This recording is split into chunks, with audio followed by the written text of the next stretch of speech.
अनुगुल सचेतन नागरिक पक्षर चली गणधारणा द्वादश दिन में पहुंची। धारणा स्तर में आज अनुगुल विभिन्न सामाजिक अनुष्ठान, व्यावसायिक अनुष्ठान, बुद्धिजीवी, वरिष्ठ आईनजीवी, सांबादिक एवं युवा समाज और विभिन्न राजनीतिक दल नेतृवृंद को नहीं एक साधारण सभा आयोजन होता,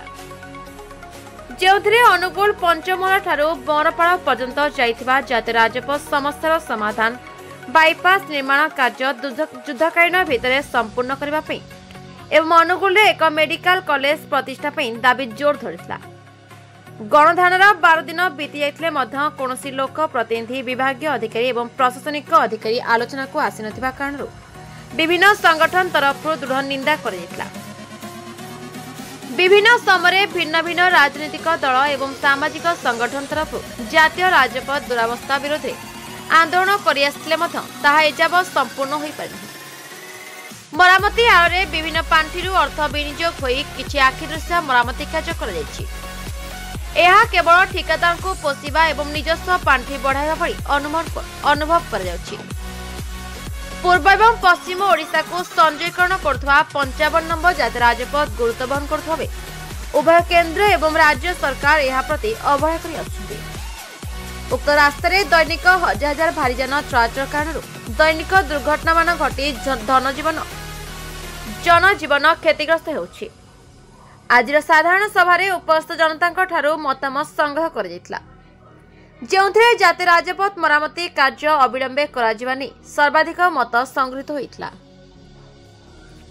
ब्यूरो रिपोर्ट, दमन टीवी न्यूज।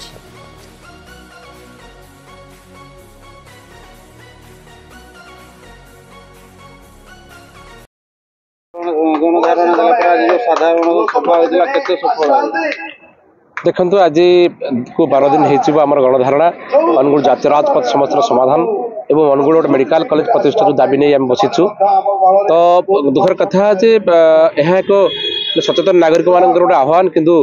गोटे अनुरोध रही कि राज्य सरकार केंद्र सरकार उभय एवं लोकप्रति आम जो प्रशासनिक अधिकारी से भितर कौन प्रकार गुरुत्व विचार नक कौन प्रकार पदक्षेप न नहीं आम पाखे पहुंची ना तेणु यहाँ दुखर विषय किसी न थाए। तो आज गोटे आम सारा जिलार विभिन्न सामाजिक अनुष्ठान, आध्यात्मिक अनुष्ठान, विभिन्न व्यक्ति विशेष बहुत विभिन्न प्रकार अनुष्ठान जो मैंने जिला इंटेलेक्चुअल अनुष्ठान अच्छा बार एसोसिएशन अच्छा तो सहित आम सांबादिक मान संघर समस्त सदस्य अच्छा विभिन्न अनुष्ठान व्यक्ति विशेष आसी विभिन्न ग्राम डकाही पंचमला ठारू बरपाड़ पर्यटन जो ग्राम गुड़िक था भर डकाही सहर विभिन्न पूजा अनुष्ठान को डकाही तेज दुखर कथा जे यह प्रति बोध कहार आंतरिकता नहीं फल आम जो गोटे गणधारणा आंदोलन करने चाहूँ जदि आम